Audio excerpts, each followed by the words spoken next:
I'm going to be blending out some little, not scratches really, but just like little scuff marks on the ding note here. So this is how I do it. I use the regular drill with a clean cotton polishing wheel.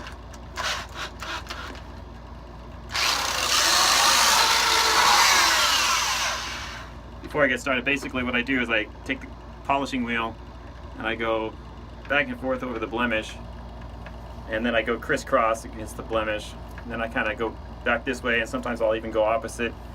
I try to move continuously over the surface with the tool, otherwise if you stay in one spot it will start burning a little mark into the finish. Burning maybe meaning more like melting the finish. So you don't want to do that, it makes it look worse. So you want to keep this tool moving and just kind of move over the top of the blemish in different angles for a period of time. I use a light to look at it, and if I see the blemish disappearing, that's good. Sometimes I need to put a little bit more pressure on it to get some of the deeper scuff marks out of it.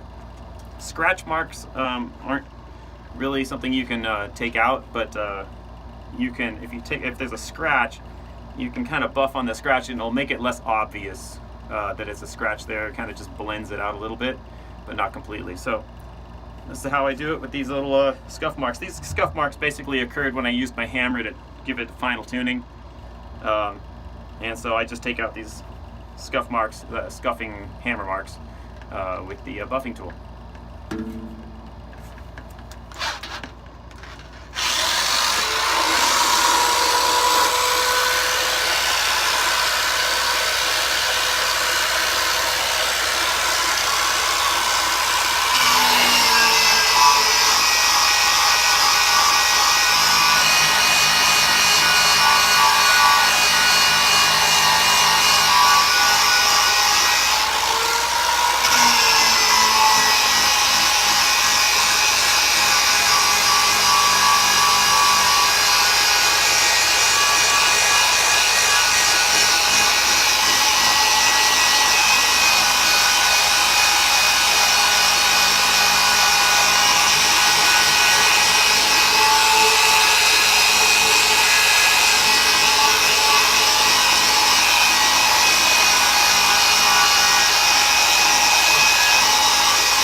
So there you have it.